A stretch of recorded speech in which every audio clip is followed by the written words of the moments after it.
Good evening, and welcome to the Pastor Study. In Matthew chapter 22, about at verse 34, 35, the Pharisees have come to Jesus, and they're asking him questions. Now, admittedly, they're probably trying to entrap him. But one of them asks a question, and the question is this: what is the greatest of all the commandments? Now, for the Pharisees, that was a very important question. In fact, even for the Jews, their lives revolved around the law. So their question was this: what must I do and be, or actually do more than anything else? And Jesus answered that with a here's what you should be type of answer. Because in verse 36 he says, you shall love, this is the first and greatest commandment.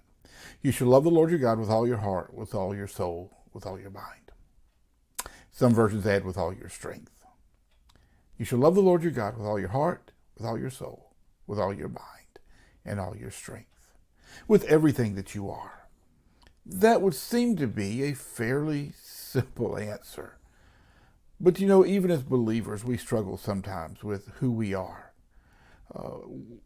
Back some decades ago, a book was written, a Christian book that was written entitled Search for Significance. The reality is we're all looking for our place, our fit. Who am I? Where do I fit in all of this? For many of us, especially for men, at least traditionally, we define ourselves by what we do. And that can be a problem because at some point we don't do that anymore. I've changed professions several times, I guess I could phrase it that way, and each time this has been a struggle for me.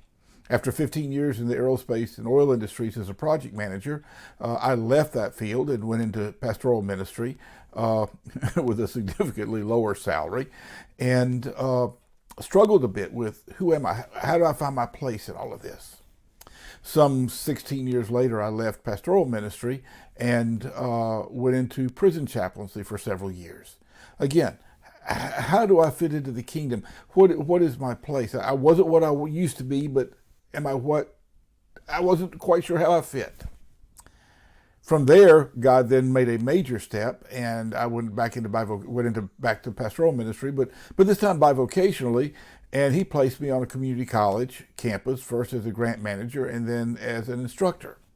Once again, who am I? I can't define myself entirely now within the framework of ministry, at least not professional, not recognized ministry. And one day I was praying with something like this: God, thank you so much for the income and the benefits I'm getting as a state employee working at this community college, and I'm enjoying what I'm doing. But God, what's the next step? In my mind, the next step was back into full-time ministry. Obviously, God had other plans, because I heard just as clear as a bell, this is the next step. Will you get with my program? And I went kind of, oh. And here comes another reinvention of myself. Actually, it wasn't a reinvention of myself. God placed me where he wanted me. And that's where I want to come to this evening. We need to define ourselves not by what we do, but by whose we are. And that makes a tremendous difference. John chapter 1 says we are his child. 1 Corinthians chapter 12, we are members of the body of Christ. Ephesians tells us, I forget which verse, chapter, I think 4, says that we are members, or we are citizens of the kingdom. Ephesians chapter 1, verse 5, we've been adopted. And that makes even that relationship with the Father more special. A father pretty much has to love the child, a natural father, a birth father, but an adoptive father, that's a whole different issue. That child was chosen. We've been chosen by the King. We are children of the King. We are citizens of the kingdom. And we need to focus ourselves and reframe ourselves in that way. We need to see ourselves that way. Because here's the issue. At some point we retire. And then how do we define ourselves? As do nothing?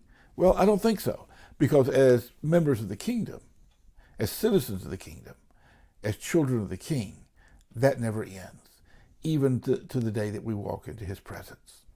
So let me suggest you rethink how you identify yourself. Jobs come and go. The economy goes up, the economy goes down, people lose their jobs, companies close, people get laid off, people get fired. All of those things take place. And if we define ourselves by what we do, then we're going to be in trouble. We're going to face an identity crisis problem. But if we define ourselves by whose we are, well, that puts us in a completely different place.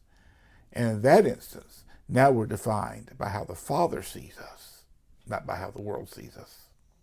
And with that thought, I'll leave you in the pastor study, and I look forward to seeing you next week.